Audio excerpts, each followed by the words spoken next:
Tonight, the bombshell report on a Republican candidate for governor and the disturbing comments he allegedly made on an adult website. Mark Robinson, the GOP nominee for governor in North Carolina, endorsed by Donald Trump, under fire. The report alleging he posted comments years ago on an adult forum referring to himself as a black Nazi and expressing support for slavery. His defiant video denying the report and vowing to stay in the race. And just in, the Kentucky judge fatally shot in his own courthouse chambers, what the governor is saying.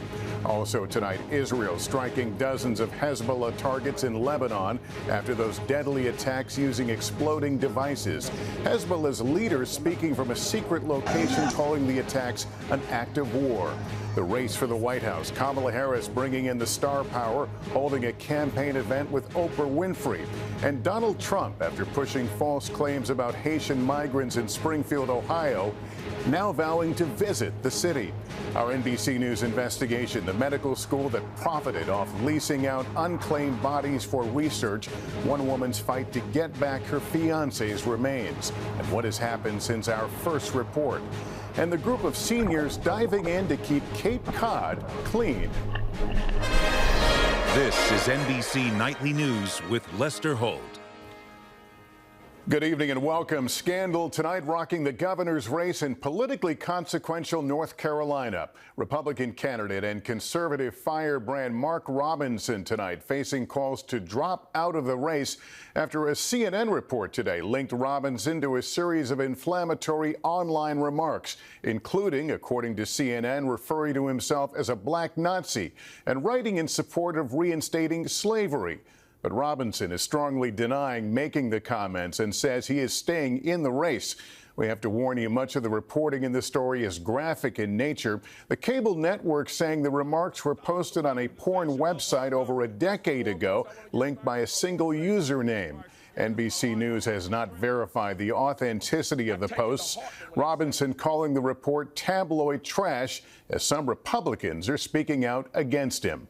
Laura Jarrett has the latest. Their children's destiny, whether it be tonight, Republican candidate Mark Robinson vowing to stay in the race for governor in North Carolina, vehemently denying an explosive new report purporting to show dozens of his disturbing comments online. They want to focus on salacious tabloid lies. We're not going to let them do that. We are staying in this race. We are in it to win it. The current lieutenant governor facing a swirl of speculation about the fate of his campaign after CNN today published what it called a series of inflammatory comments on a pornography website's message board more than a decade ago, before Robinson began his political career. NBC News has not verified the authenticity of the posts. CNN says include Robinson referring to himself as a black Nazi and expressing support for reinstating slavery. Writing, "Slavery is not bad. Some people need to be slaves. I wish they would bring it back. I would certainly buy a few." CNN also reporting Robinson, who publicly supports a 6-week ban on abortion with exceptions, wrote that he did not care if a celebrity got an abortion, writing, quote, "I don't care, I just want to see the sex tape." CNN says the comments were all made under the same username, and that Robinson used it elsewhere on the internet, including product reviews on Amazon. But tonight, Robinson blasting it as tabloid trash. Let me reassure you, the things that you will see in that story, those are not the words of Mark Robinson. You know my words, you know my character, and you know that I have been completely transparent in this race and before. No stranger to polarizing comments, Robinson has come under scrutiny in the past for calling the Holocaust hogwash, which he later said was a poorly worded remark that wasn't anti-Semitic. Come November, I plan on being the first black governor of North Carolina. He's a social conservative who's been endorsed by former President Trump. This is Martin Luther King on steroids, okay? North Carolina, a battleground state in the presidential race, but a tough one for Democrats, who haven't won it since 2008. And Laura, the Trump campaign weighing in here tonight? Yes, Lester. The Trump campaign saying the former president is focused on winning North Carolina. Meanwhile, if Robinson were to get out of this race, he only has until 11:59 tonight if Republicans have any hopes of replacing him as their nominee. All right, Laura Jarrett, thanks very much. We're going to turn now to some stunning news breaking out of Kentucky. Sam Brock is following this story centered on a courthouse in Kentucky. Sam, a judge fatally shot tonight in the courthouse. Yeah, Lester, good evening. This is something that is extremely limited in terms of the information that we have right now and very jarring. So let's go through what we know. Kentucky's governor, Andy Beshear, confirming just a little while ago that a district judge in Letcher County, Kentucky, Lester, this is about 2.5 hours southeast of Lexington, was shot and killed in his chambers. Now, the coroner in this case has confirmed his identity as Kevin Mullins, who was appointed back in 2009. He was a prosecutor for a decade prior to that. The question right now is what exactly transpired. We don't know. We are out to Letcher County for more information. We do know, however, Lester, that a Kentucky state trooper has confirmed that one person is in custody. They will not confirm who that is at this hour. All right, Sam Brock. Sam, thanks. Israel on the offensive against Hezbollah today, launching conventional military attacks from the air in southern Lebanon, still on edge after deadly waves of booby-trapped pagers and handheld radios exploded earlier this week, targeting their Hezbollah owners. Keir Simmons is there. Israeli air and artillery strikes pounding southern Lebanon today, targeting Hezbollah as the leader of the Iran-backed militia appeared from a secret location, vowing revenge for 2 days of unprecedented attacks. 5,000 pagers and walkie-talkies were booby-trapped by Israel, he said, calling it a massacre in minutes. The number killed rising today to 37, according to Lebanese health officials, and thousands more wounded. Israel has not said it was them. Airlines today banning pagers and walkie-talkies from flights out of Beirut. And images like this. Children close to an explosion in a grocer's emerging amid accusations of international law violations. Among those killed, 9-year-old Fatima Abdullah. We have 12 operating rooms and all our teams are exhausted. Dr. Salah Zaladin at the Beirut Medical Center has been treating a heavy stream of those injured by the explosions. Most of the patients are very sick, injuries to the eyes, to the hands.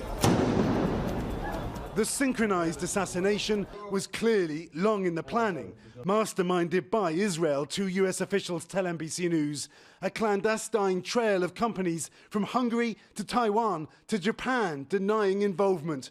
But one former senior Israeli official tonight now says the timing was not part of a wider escalation, saying the chance to detonate the devices was slipping away, a use it or lose it situation.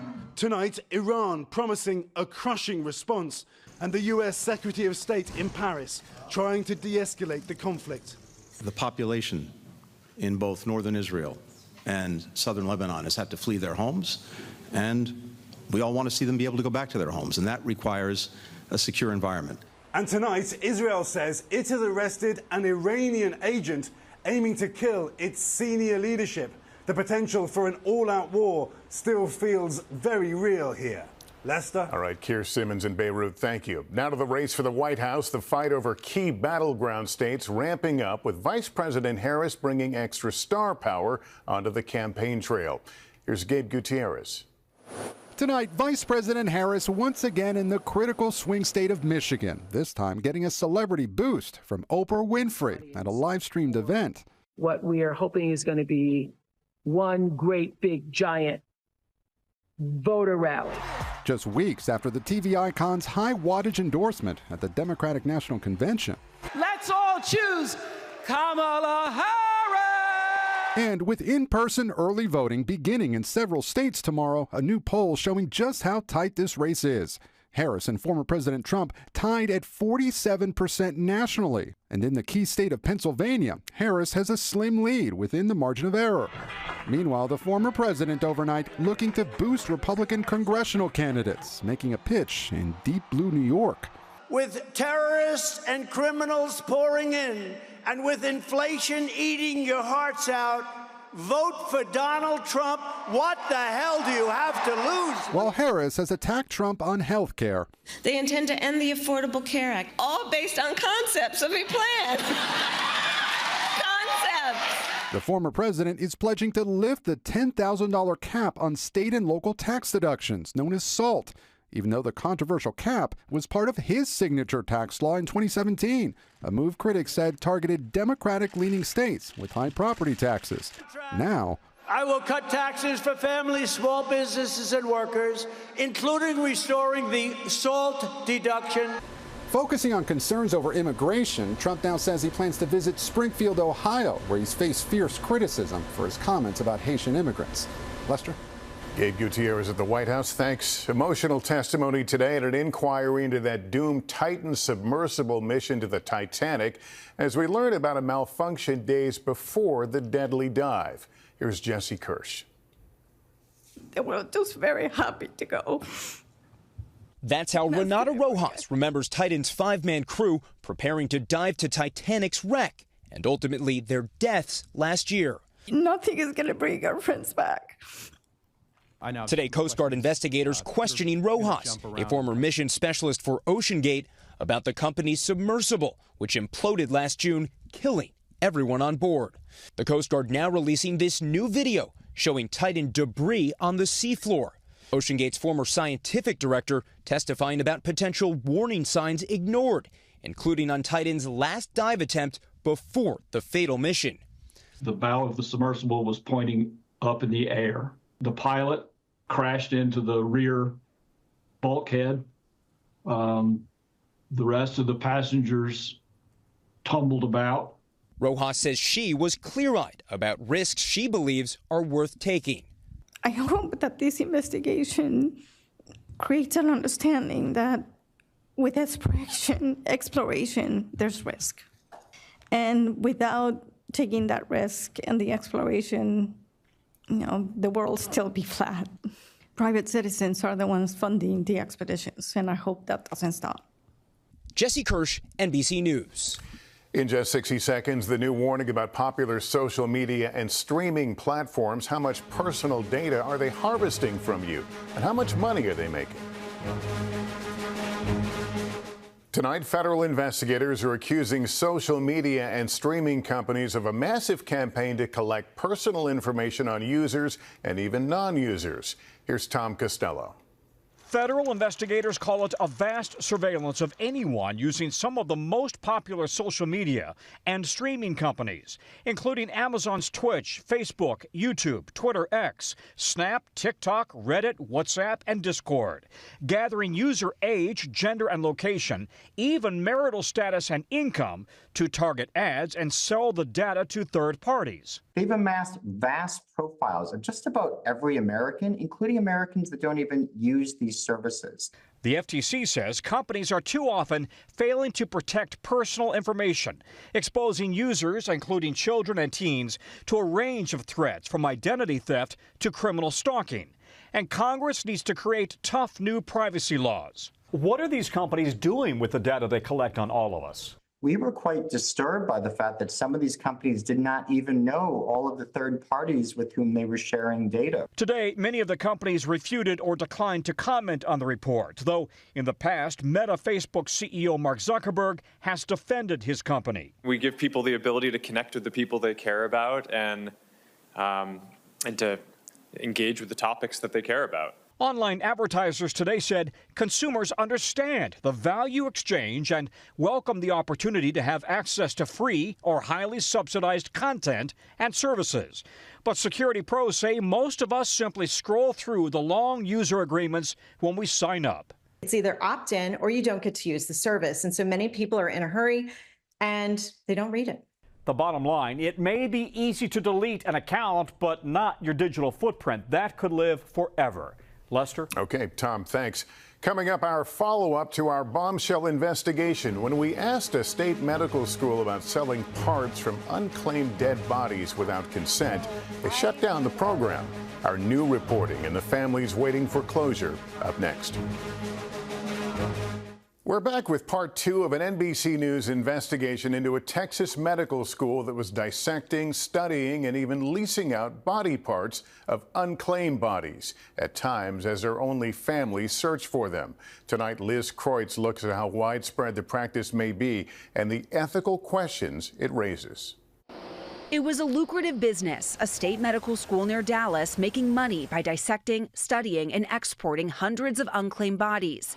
But after a nearly year-long investigation by NBC News, the school, which initially defended the practice, made a stunning reversal and suspended the program. We were completely failed by the entire system. Despite the change, for many of the families impacted, like Michael Coleman's, there's still so much left unanswered. I used to cry all day, every day.